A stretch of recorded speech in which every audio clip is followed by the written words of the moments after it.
Alhamdulillah bi ni'matihi tatimmu shalihat wassalatu wassalamu ala asyrafil bariyat habibina wa syafi'ina wa maulana Muhammad sallallahu alaihi wasallam wa ala alihi wa ashabihi bi zahira amma ba'du. Rabbi shrah li sadri wa yassir li amri wahlul 'uqdatam min lisani yafqahu qawli.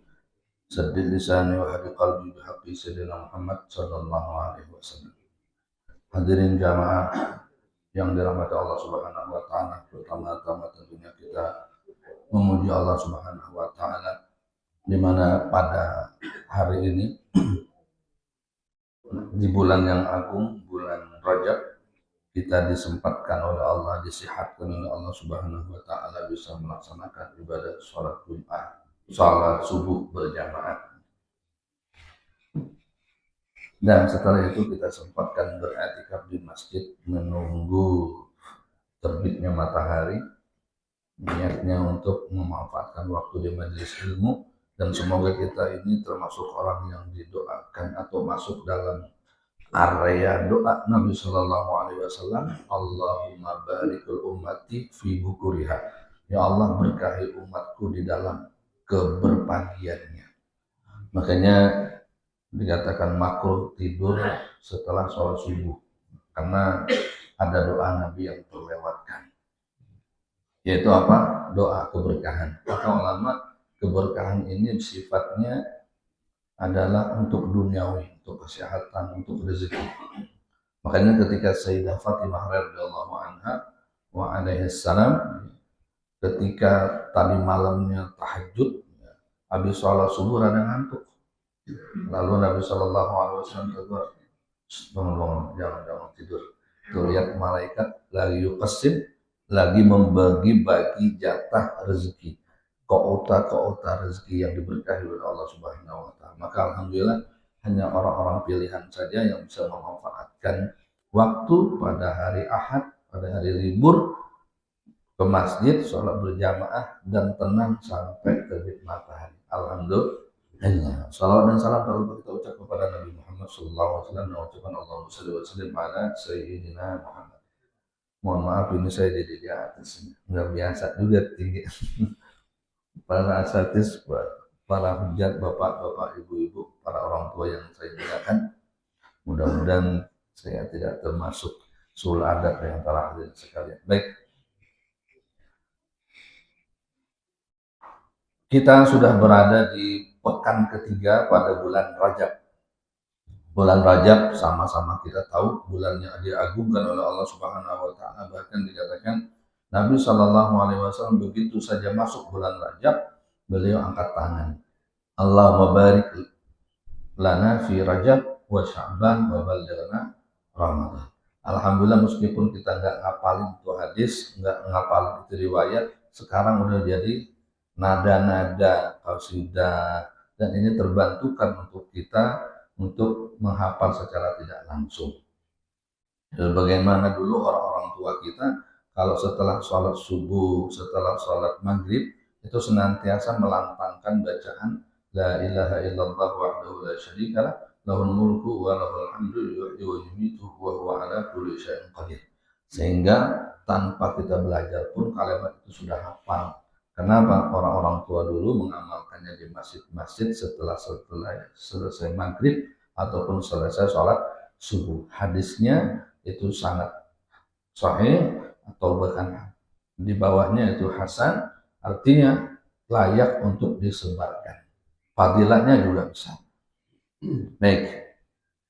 Maka Nabi Shallallahu Alaihi Wasallam masuk pada bulan Rajab, Allahumma barik lana fi Rajab. Ya Allah berkahi kami pada bulan Rajab.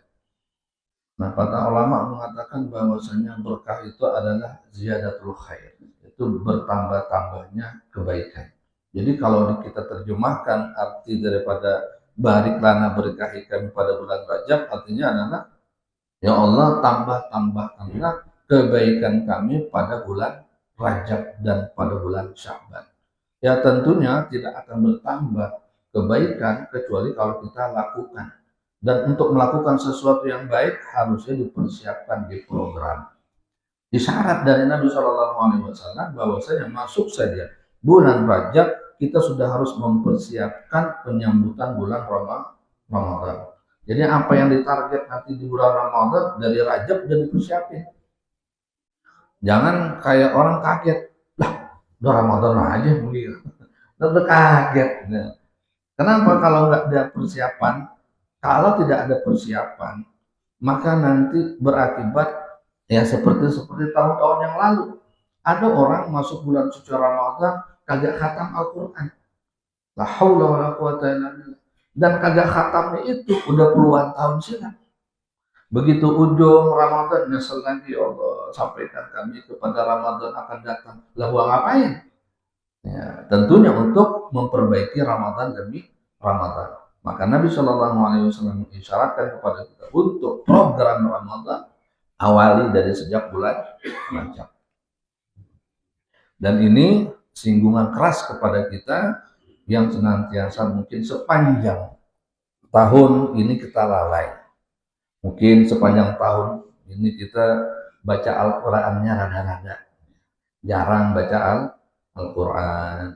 Sehari mungkin banyak yang dipegang, handphone kita pegang, motor kita pegang, tapi sehari gak sempat pegang Al-Quran. Nah, bulan Rajab kita udah mulai.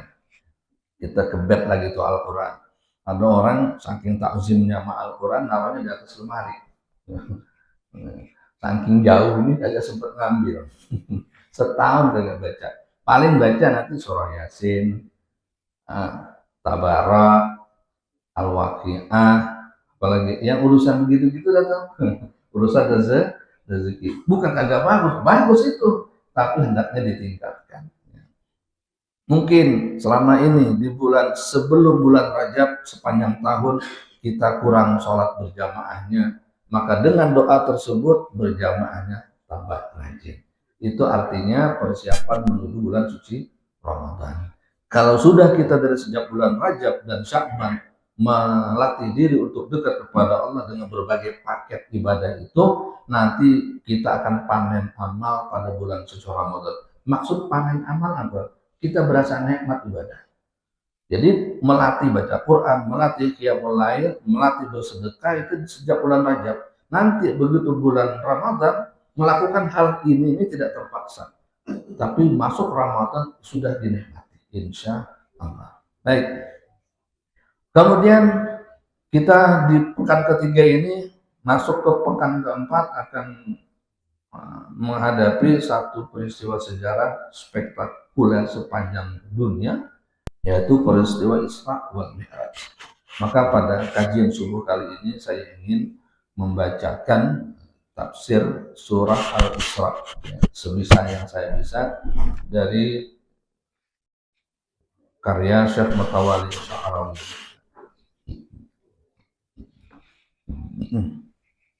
A'udzu billahi minasyaitonir rajim. Subhanalladzi asra bi'abdihi lailan minal masjidil haram ilal masjidil aqsa alladzi barakna hawlahu linuriyahu min ayatina innahu huwas samiul basir.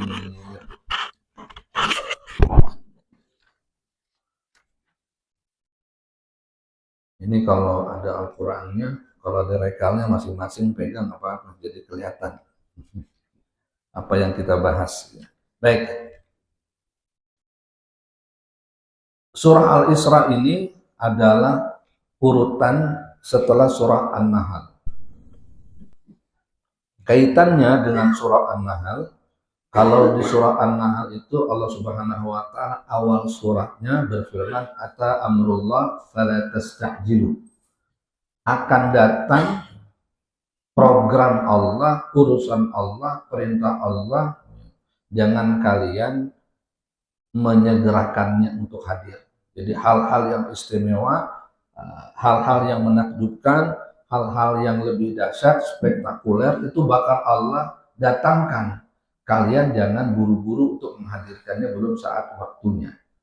Kemudian di ujung ayat daripada surah An-Nahl, Allah Subhanahu wa taala menyatakan innallaha ma'al ladzina taqaw wal ladzina hum muhsinun. Sesungguhnya Allah Subhanahu wa taala senantiasa bersama orang yang bertakwa dan orang-orang yang berbuat baiknya istiqomah. Baru masuk subhanalladzi asra. Nah, subhanallah asra itu kan perkara yang spektakuler sepanjang kehidupan dunia.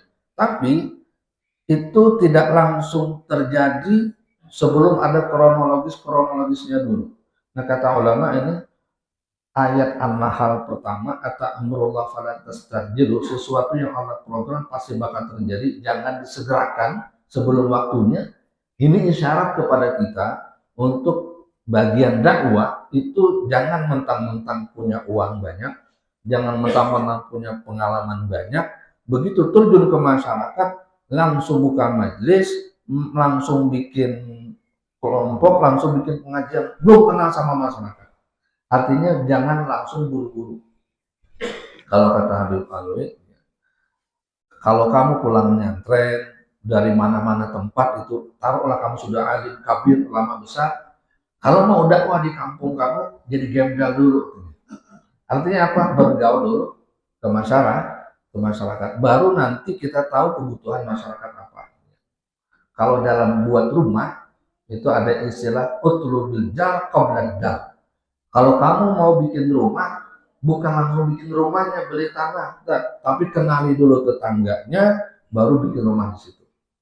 Nah, ini panduan dalam dakwah.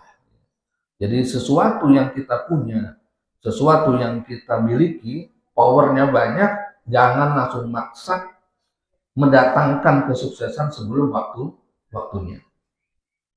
Itu bagaimana Allah Subhanahu wa taala bisa saja membuat sebuah acara peristiwa Isra ini ya, sebelum surah An-Nahl, tetapi Allah mengurutkannya setelah surah An-Nahl. Hadirin rahmatullah. Jadi di sini kita mendapat pelajaran bahwa sesuatu itu harus diprogram lebih dahulu dan wajar untuk berproses. Kemudian di dalam surah An-Nahl tadi sudah berbicara tentang Allah itu senantiasa bersama hamba-hambanya yang bertakwa. Allah itu suka kepada orang muhsinun. Siapa orang muhsin? Muhsin itu dalam Al-Quran dikatakan kalau kita ini berbuat baik kepada orang yang berbuat baik, itu namanya membalas kebaikan. Nah, kalau kita mampu berbuat baik kepada orang yang nyakitin kita, nah itu namanya muhsin. Ya. Dan ciri-ciri orang bertakwa itu apa? Alladzina yunfiquna fis sarra'i wad dharra wal kazimina al ghaiza wal 'afina 'anil nas wallahu yuhibbul muhsinin.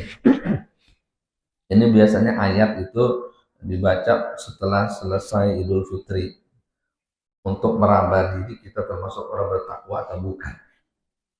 Nah, ciri orang bertakwa pertama apa? Alladzina yunfiquna fis sarra'i wad dharra. Orang bertakwa itu senantiasa sigap, senang berinfak ketika lagi senang, lagi gembira, lagi banyak uang, lagi melimpah rezeki, dan juga senang ketika berinfak lagi bokeh, lagi tipis dompetnya. Itu ciri orang bertakwa. Di sini ciri orang bertakwa Allah sebutkan apa? Orang yang senantiasa senang berinfak ketika lagi banyak duit dan ketika lagi sulit ekonomi. Sekarang pertanyaannya, kalau kita berinfak itu bapak-bapak, ibu-ibu hadirin rahimakumullah, mudahnya kapan? Ketika lagi banyak duit kah atau sedikit duit? Lagi banyak rezeki atau sedikit rezeki? Kira-kira.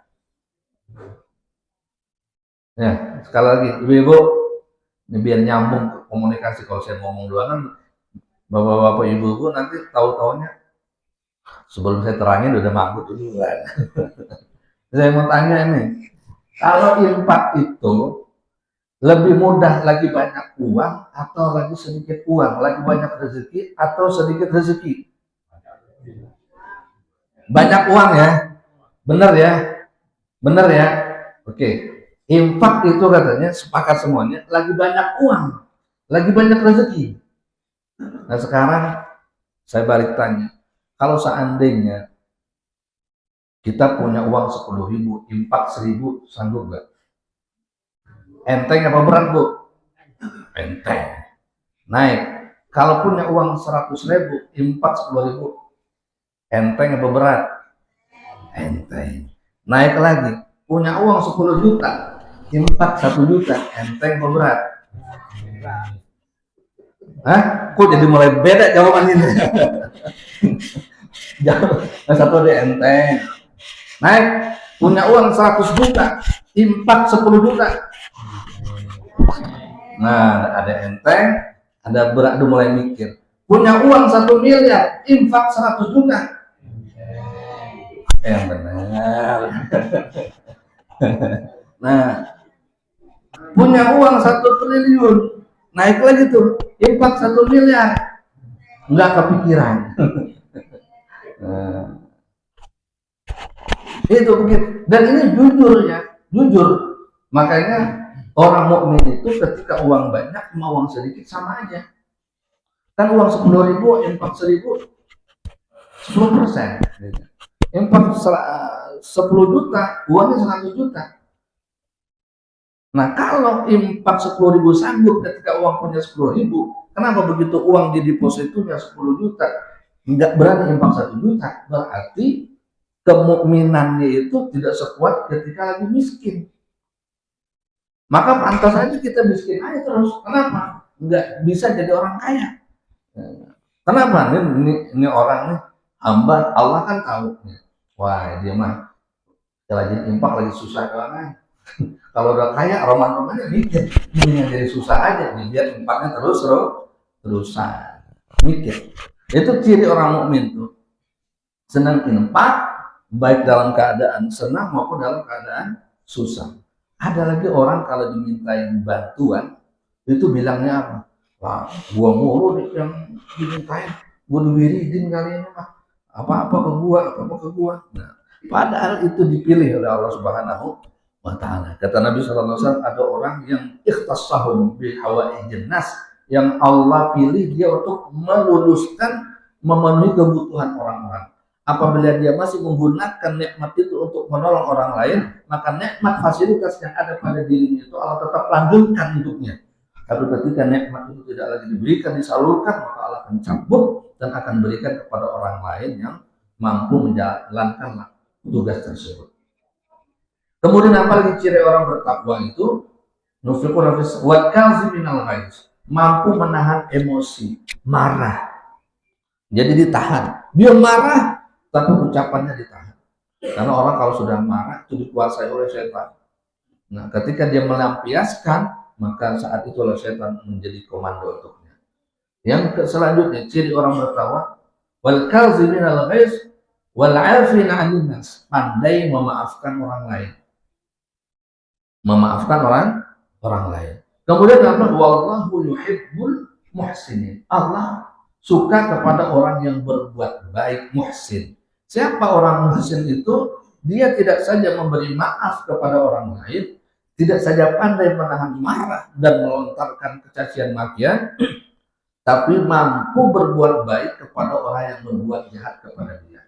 Nah, siapa orang yang melengkapi daripada semua kriteria ini? Tiada lain baginda Nabi Muhammad Shallallahu Alaihi Wasallam. Nah, itu ujung surah An-Nahl. Jadi siapa nih orang yang paling bertakwa tadi? Siapa nih yang pandai menahan amarah? Siapa nih orang yang senantiasa biasa dermawan? Bahkan Nabi Shallallahu Alaihi Wasallam itu dikatakan dia lebih dermawan daripada angin yang bertiup.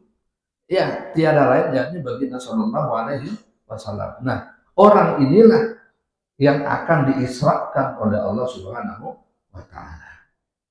Baru masuk surah Al-Isra. Jadi ada hubungannya An-Nahl dengan surah Al-Isra. Nah, kalau mengaji tafsir, sebagusnya saya nyambung ayatnya. Jadi pegang Qurannya dengan ayatnya kelihatan. Kalau enggak, ya harus siap manteng. A'udzubillahi minasyaitonir rajim. Subhanalladzi asra bi'abdihi lailan minal masjidil harami ilal masjidil aqsa. Alladzi barakna haulahu linuriyahu min ayatina innahu huwas samiul basir. Kita tidak bicara Isra Mi'raj secara detail, kita bicara ayat sini saja. Subhanalladzi.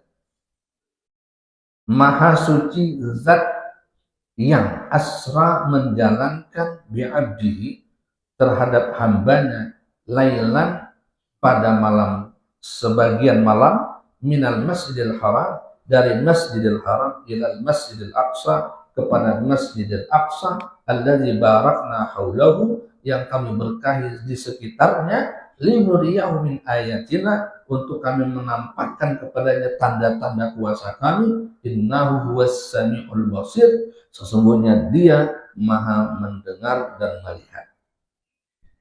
Kalau kita punya waktu cukup, insya Allah satu persatu. Apa mana subhanallazi, apa mana asra bi'abdihi lailan minal jinan, satu-satu. Pertama, subhanallazi, maha suci zat yang telah menjalankan hambanya. Kata subhana, ini kata ulama dari kata sabaha yasbahu. Sabaha yasbahu itu berenang, artinya menjauh. Ya, orang berenang itu kan biasanya menjauh dari sisi pantai atau dari sisi yang berenang ke tempat yang lebih jauh. Nah, dari kata inilah timbul kata subhana, sabbaha yusabbihu tasbihan. Apa artinya? Menjauhkan Allah daripada segala sifat kekurangan. Sesuatu yang oleh akal tidak mungkin, bagi Allah sangat mungkin. Jangan sampai kita mengukur Allah dengan kekuatan akal. Akal nggak bisa, nggak mungkin, nggak bisa begitu. Maka diawali subhan, maha suci Allah yang terjauhkan, tersucikan daripada segala sesuatu yang dia tidak mungkin. Kenapa di sini tidak disebutkan subhanallah, maha suci zat, tidak disebutkan maha suci Allah, tapi di sini Allah membuat kalimat yang kita bisa dengar adalah subhanallazi asra, maha suci zat yang menjalankan pada malam hari. Karena di ujung ayat surah An-Nahl tadi itu sudah ada kata Allah, wallahu, Allah dan Allah. Maka di sini di kalimat ini tidak lagi disebut subhanallah. Agar apa? Agar kita tidak bosan. Ini cara bicara seperti itu. Nah, kan kita baca tafsir, jadi yang detail-detail kita perhatikan. Contoh nih, kita sambutan kepada yang saya hormati Bapak Camat Bojonggede yang hadir di tempat ini. Kemudian kepada Bapak Camat, kemudian terima kasih Bapak Camat. Kan beberapa kali ngebosanin nggak kalimatnya? Jadi seharusnya bagaimana? Terima kasih kepada beliau. Jangan pakai ganti kata. Nah, itulah ritme cara berbicara. Di sini juga begitu Allah Subhanahu wa taala di dalam ujung ayat surah An-Nahl itu Allah menyebutkan kata ke Allahnya. Nah, di sini tidak digunakan lagi subhanallah, tapi digunakan subhanallazi. Maha suci zat yang telah menjalankan. Nah, di sini Allah membuat kalimat pujian kepada perbuatan Allah Subhanahu wa taala. Ketika membaca subhana itu artinya apa? Setiap orang yang mendengar kalimat ini harus siap-siap bahwa otak tidak lagi bisa menjadi ukuran untuk menilai apa yang akan terjadi. Harus siap keimanan kamu. Jangan ukur dengan otak kamu lagi. Karena semuanya berjalan atas kuasa Allah Subhanahu wa taala. Otak tidak disuruh untuk memahami secara rinci, tapi otak bisa memahami dengan iman, dengan cara mempercayai dan meyakini. Nah, hadirin jamaah rahimakumullah. Jadi ketika subhanallazi yang dikehendaki ayat ini adalah kamu ngerti saja bahwasanya ini kuasa Allah. Kamu tauhidkan Allah dengan cara kamu tidak apa-apa, nggak ada apa-apanya. Allah sungguh bisa melakukan segala sesuatu. Nah, yang menarik, Syekh Mutawalli Sya'rawi mengatakan kata subhana ini tidak saja ada dalam surah ini, tapi juga ada surah-surah yang lain yang begitu dekat kepada kita. Apa itu? Kalau kita naik kendaraan, subhanallazi sakhkhara lana hadza. Maha suci Allah yang menundukkan kendaraan ini. Kendaraan zaman dulu itu onta, apalagi kuda, macam-macam lah. Nah, kalau sekarang kendaraan itu adalah apa? Ya, motor, mobil dan sebagainya, kereta, pesawat. Di sini yang dikehendaki apa? Ingat bahwasanya kendaraan ini hakikatnya yang mengendalikan adalah Allah. Nah, di sini kadang-kadang kita lupa. Kalau untuk perkara Isra wal Mi'raj, kita yakin itu kuasa Allah. Kita nggak bisa punya nggak ada keterkaitannya. Tapi ketika kita naik motor, kita bisa bangga diri. Ketika kita naik mobil, kita bisa bangga diri. Siapa dulu gua? Atlet atau siapa yang udah biasa nyetir mobil, yakin banget ini motor. Udah saya cek segala bagiannya. Begitu mobil mau perjalanan jauh, kita udah cek semua, udah yakin dah aman, selamat. Padahal yang mengendalikan mobil hakikatnya adalah Allah Subhanahu wa Ta'ala. Di situ kita diinginkan ketika setiap membaca subhanalladzi sakhkhara lana hadza, itu artinya kita agungkan Allah pada saat itu. Nah, ketika kita tidak mengagungkan Allah ketika naik kendaraan, berarti kita hanya seperti burung beo baca ayat Al-Quran. Kita nggak koneksi sama Allah Subhanahu wa Ta'ala. Burung beo itu kalau ngucapin sesuatu karena udah diajarin bisa ngomong. Minta makan. Tapi karena kita tahu dia bukan jadwalnya makan, nggak kita kasih makanan tuh burung. Kenapa? Nggak paham. Apa nggak bagus? Bagus kan bagus baca doa. Bagus baca doa dengan subhanalladzi sakhkhara. Tapi lebih bagus lagi kalau kita paham saat itu, ya Allah, ya ini kendaraan Engkau berikan kepada aku, tapi Engkau pesan di sini jangan lupa Allah di dalam berkendara.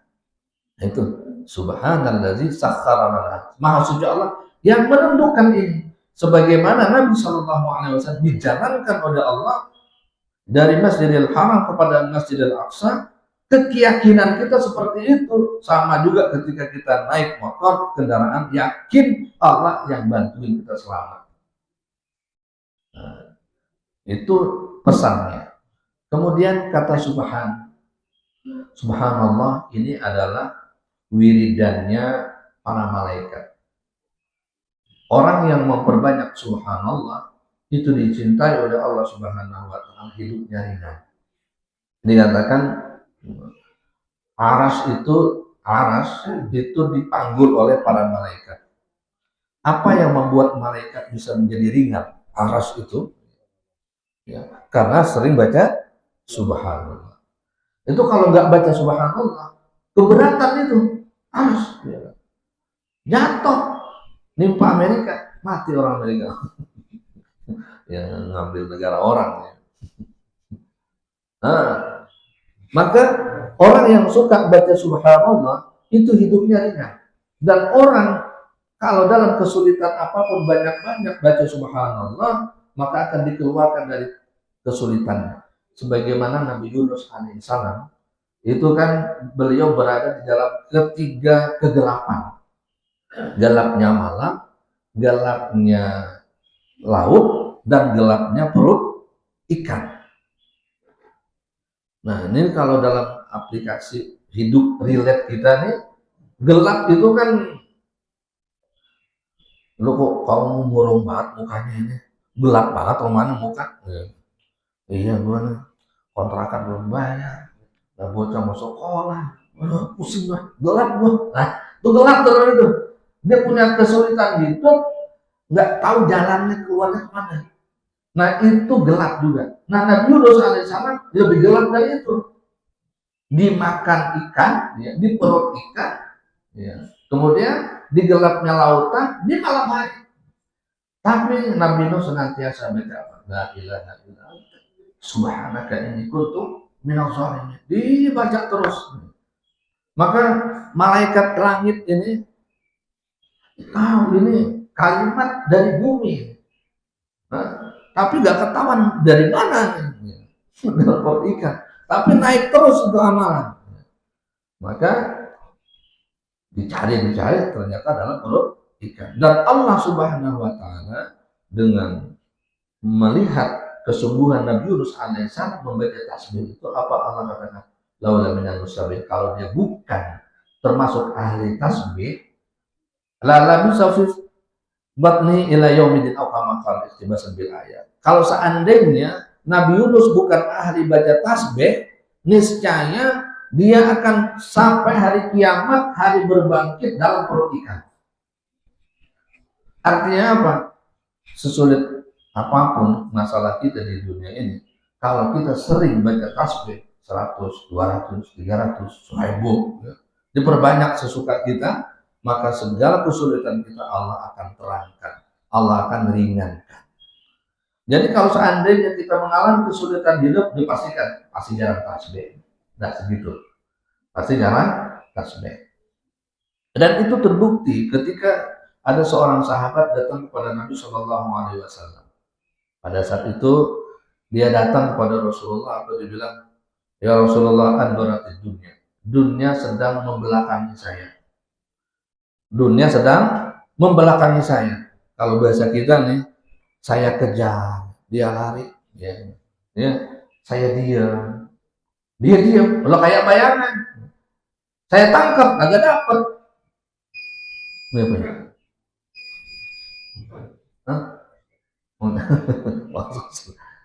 Sampai di mana tuh? Jadi ada orang sahabat datang pada Rasulullah, ya Rasulullah, saya pusing banget nih. Dunia membelakangi saya nyari kerjaan nggak ketemu. Yang ada malah diberhentiin. Intinya urusan ekonomi sulit. Maka apa jawab Nabi Shallallahu Alaihi Wasallam? Fa'inna anta min tasbihin malaikat. Bahasa kitanya kemana aja, kenapa nggak diamalkan tasbihnya malaikat? Wa bihi yurzaqun. Dengan tasbih ini para malaikat dikasih rezeki. Mereka hidup dan kuat. Apa itu ya Rasulullah? Nabi Shallallahu Alaihi Wasallam katakan, salat rakaatain qabla fajar. Salatlah 2 rakaat sebelum salat subuh. Waqra, kemudian baca subhanallah wa bihamdihi subhanallahil azim astagfirullah 100 kali. Jadi setelah sholat sunnah, habis azan itu kan ada sholat sunnah tuh, 2 rakaat itu namanya sholat fajar atau qabliyah subuh, yang oleh Nabi Shallallahu Alaihi Wasallam sabdakan rakaatul fajri khairun minad dunya wa ma fiha. 2 rakaat sholat subuh itu bernilai lebih baik daripada dunia beserta isi-isinya. Jadi kalau seandainya kalian sholat sunnah sebelum subuh, berarti kehilangan dunia beserta isi-isinya. Kalau sholat sebelumnya aja segitu hebatnya, apalagi sholat jamaah subuhnya. Nah setelah sholat fajar, baca tuh subhanallah wa bihamdihi subhanallahil azim astagfirullah subhanallah wa bihamdihi subhanallahil azim astagfirullah. Kalau di Jakarta, daerah Kalimantan, daerah ya dari mana itu, dari Kuitang, dari sampai ke Pulau Kalibata, Buncit, itu habis sholat subuh sunnah pasti baca subhanallah wa bihamdihi sampai 100 kali. Ya. Jadi sudah amaliyah di masjid. Jadi orang nggak paham dalil, nggak tahu dalil, mau nggak mau ikut baca. Dan juga hikmahnya adalah agar jamaah yang baru bangun setelah azan itu bisa sempat melaksanakan sholat subuh, ya. Karena bagusnya jarak antara azan dengan qomat di waktu subuh itu sekira-kira orang bisa bangun pas azan, buang air, kemudian wudhu, pakaian, menuju masjid. Kira-kira orang buang air berapa sedang gitu ya? Ya 10 atau 15 menit. Gitu. Nah itu yang bagus gitu. Artinya apa? Biar semuanya orang bisa sholat berjamaah subuh, dan itu kesepakatan bagusnya di suatu tempat, karena ada di tempat lain itu jamaah pada marah, ini mau ngeprank apa gimana sih, serius apa agak sih ngajakin sholat gitu. Kenapa? Habis azan dia sholat sunnah udah qomat.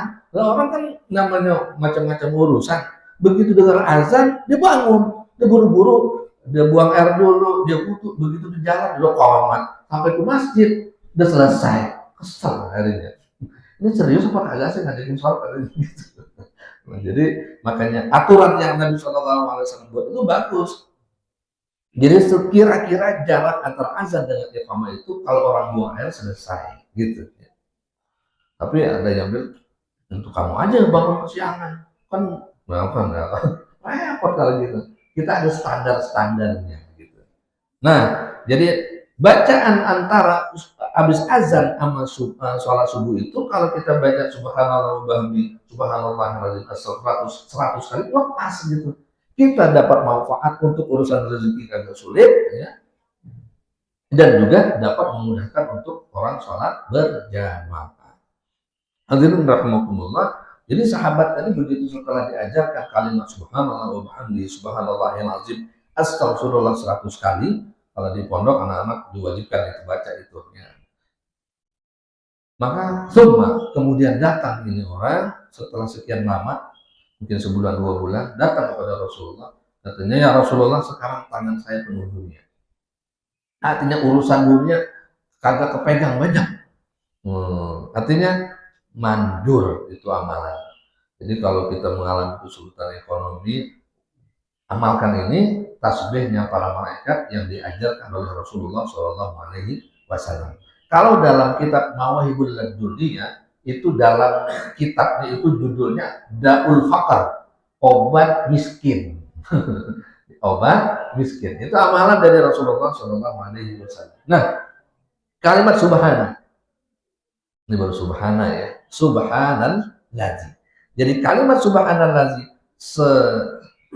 selain mensucikan Allah daripada segala kekurangan yang tidak pantas bagi Allah, dan juga dia punya nilai bagi kita manfaat duniawi dan akhirat.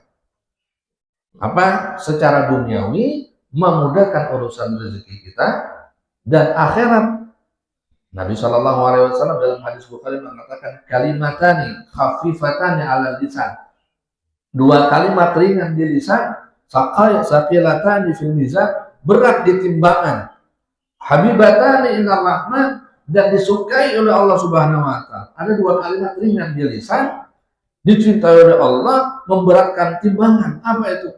Subhanallah wa bihamdihi subhanallahil azim. Ini luar biasa, Pak.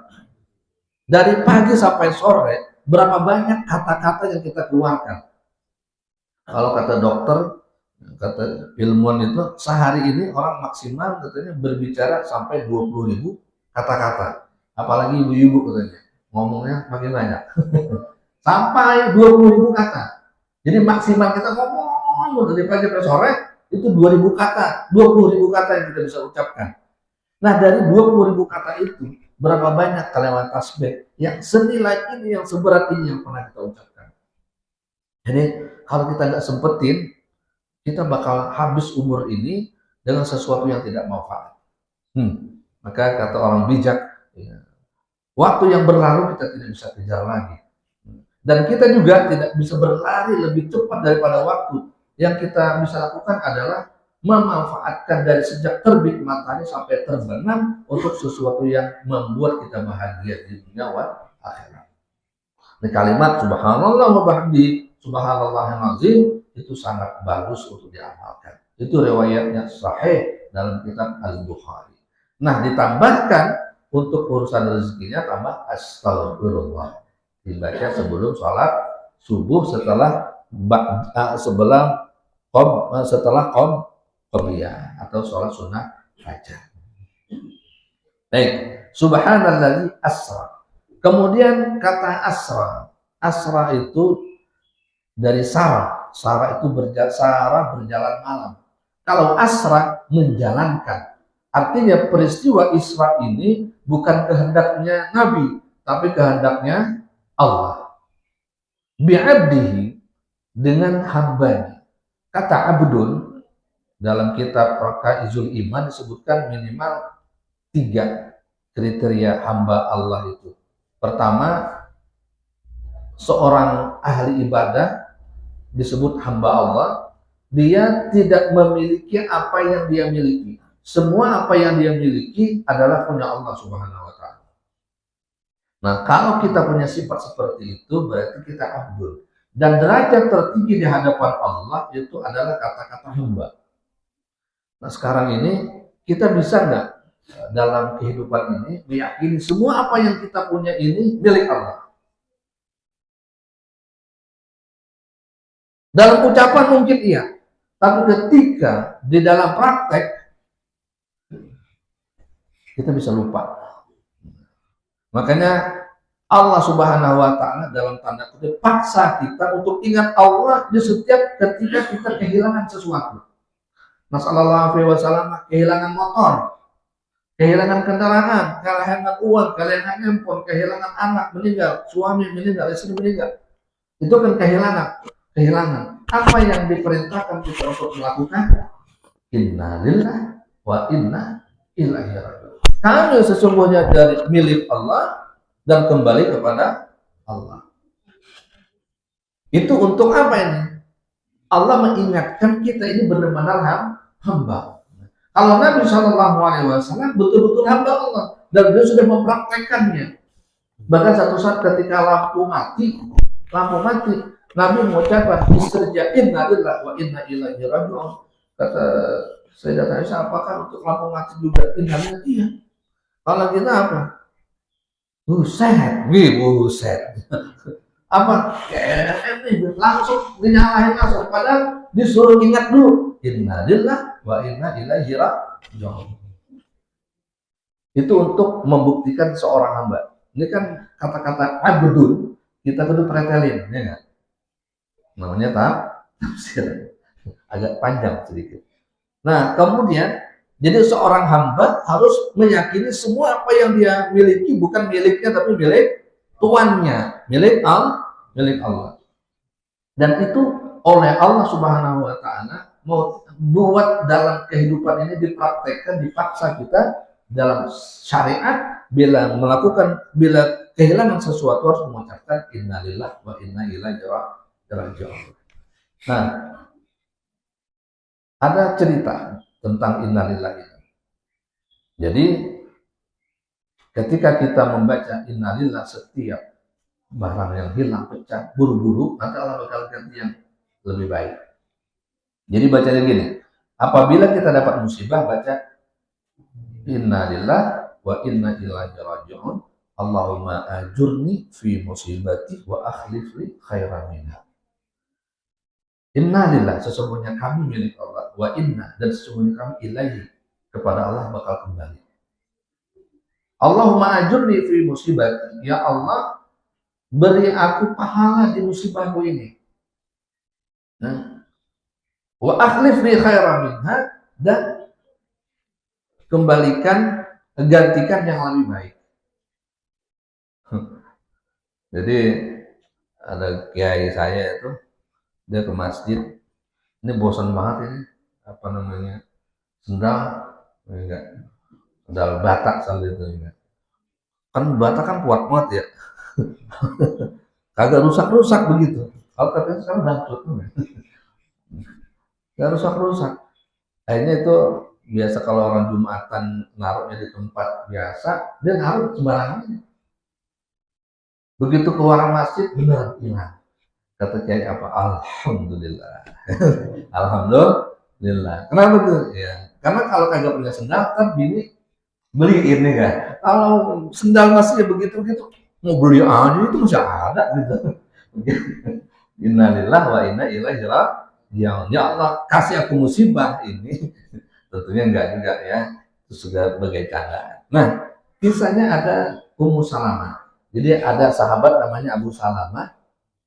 Abu Salamah itu sahabat yang hebat, gantengnya, ibadahnya hebat. Nah, satu saat dia pulang ngajarin istrinya Ummu Salamah. Ya. Nah, kalau nanti kena musibah atau apa, kejadian apapun, hilang sesuatu, buru-buru. Innalillahi wa inna ilaihi raji'un. Allahumma ajurni fi musibati wa akhlif li khairan minha. Baca itu.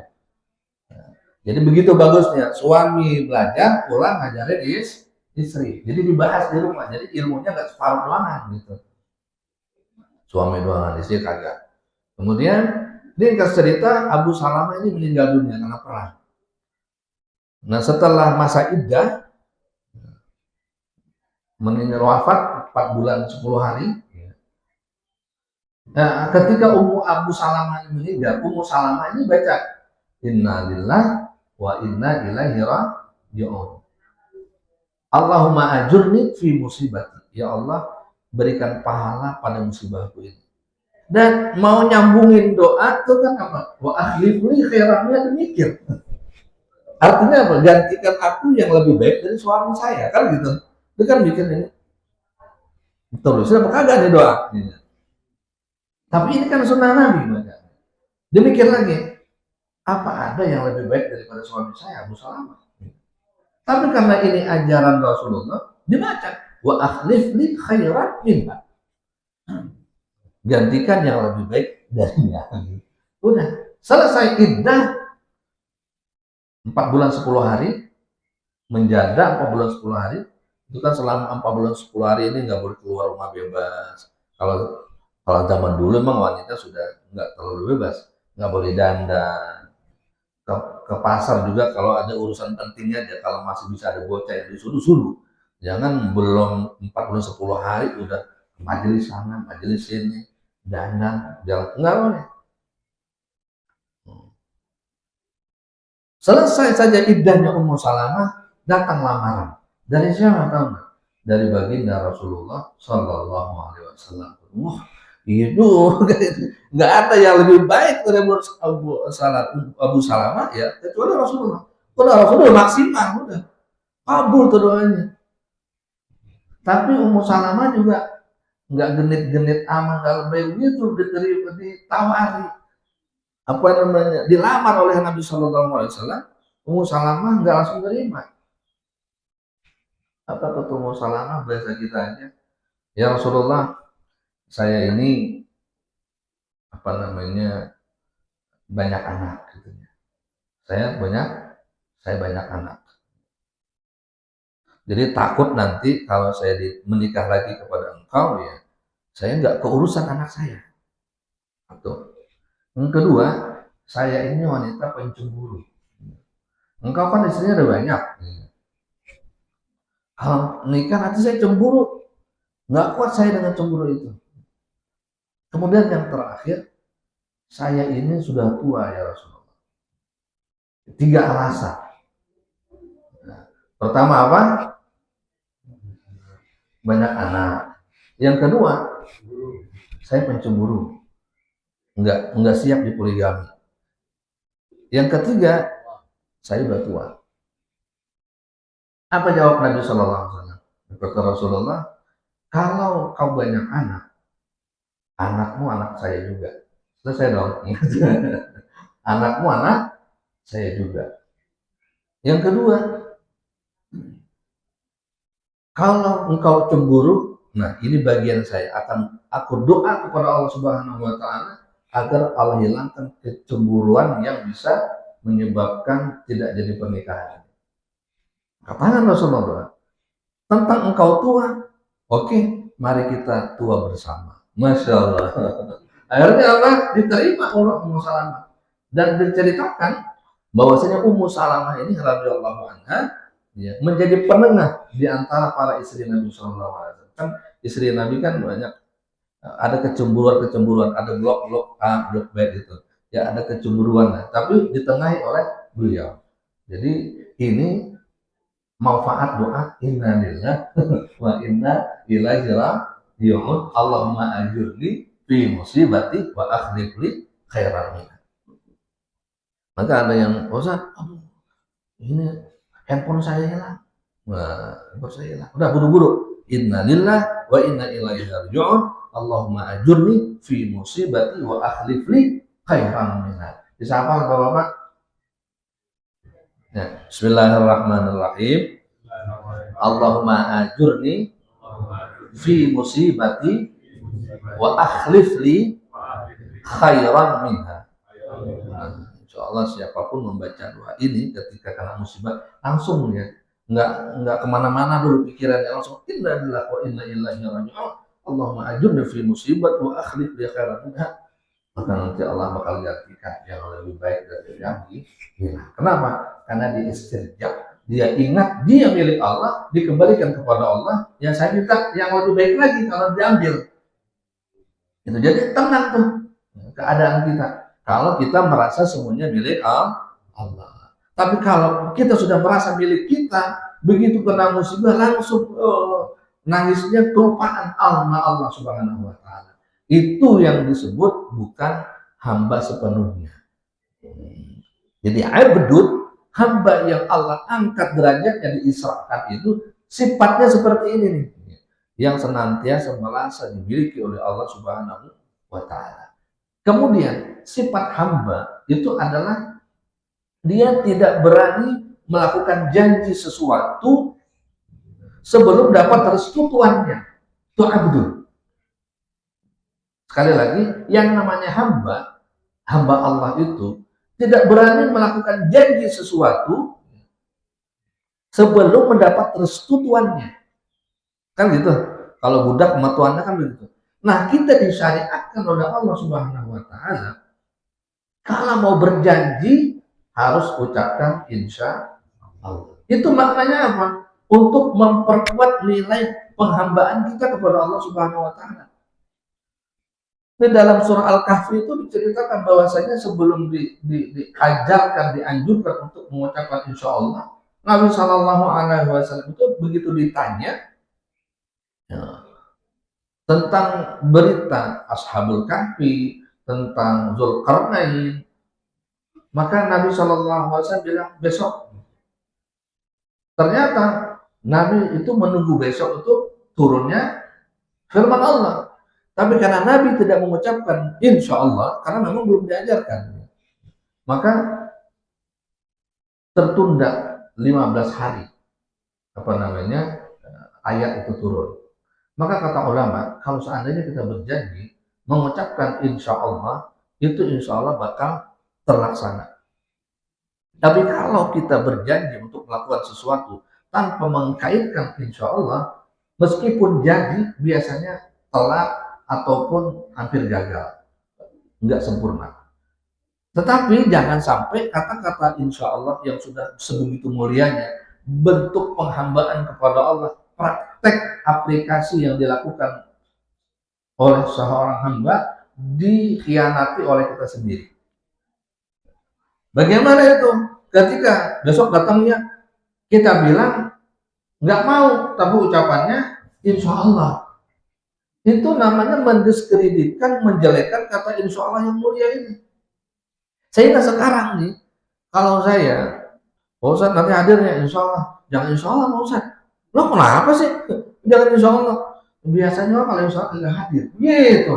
La haula wala quwwata illa billah. Sebenarnya insya Allah itu kita udah niat banget, pengen banget hadir. Itu insya Allah itu. Tapi kalau kita nggak niat hadir, bilang aja saya nggak bisa. Ya gitu, jangan berkata insya Allah tapi niatnya begini, insya Allah kagak. Gitu ada orang gitu, insya Allah kagak. Aduh, nah ini kita harus rubah. Di mana-mana ada mungkin teman-teman hadirin jamaah sekarang juga begitu. Kalau jawab insya Allah, nggak yakin, insya Allah.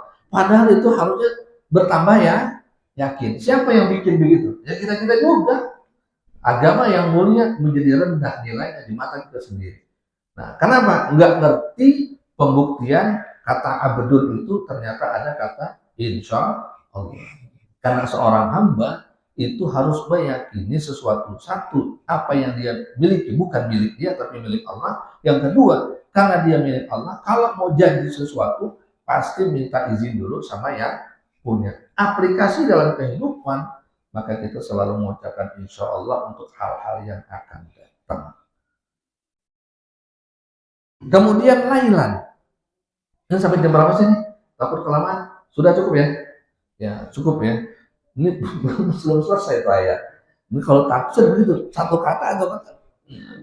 Kalau tiba-tiba arti terjemahan sih gampang gitu. Nah, mudah-mudahan ada manfaatnya. Ini asranya belum, Abdul ini belum selesai. Mudah-mudahan ada manfaatnya. Bila ada pertanyaan, kita ngobrol sambil ngeteh. Nanti setelah ditutup doa. Nahtatimu hadhihi jasa dengan minta keberkahan suratul Fatihah. Semoga yang sakit di antara kita Allah sembuhkan, yang punya hajat Allah luruskan, dan semua apa niat-niat yang baik kita dimudahkan untuk mencapainya. Dan begitu juga semoga Allah berkahi anak, istri, keluarga kita, sebagaimana Rasulullah mendoakan keberkahan kepada putra-putri beliau. Ala hadhihi wa ala kulli niyatin salihah min khairi dunya wal akhirah. Al-Fatihah. Bismillahirrahmanirrahim. Alhamdulillahirabbil alamin arrahmanir rahim maliki yaumiddin. Iyyaka na'budu wa iyyaka nasta'in ihdinas siratal mustaqim siratal ladzina an'amta 'alaihim ghairil maghdubi 'alaihim waladdallin. Amin. Alhamdulillah salli ala sayyidina Muhammad wa ala alihi wasallam. Allahumma inna nasta'udinuka ma 'allamtana warda ilaina 'inda hajatin ilayhi wa la tansana ya rabbal alamin. اللهم إنا نسألك التوفيق والهداية ونسألك التوبة والمغفرة ونسألك الاستقامة وحسن الخاتمة في رب وخير وعافية وصلى الله على سيدنا محمد وعلى آله وصحبه وسلم الحمد لله رب العالمين. Kurang lebihnya mohon maaf. Wassalamualaikum warahmatullahi wabarakatuh. Pertanyaan bebas sambil duduk.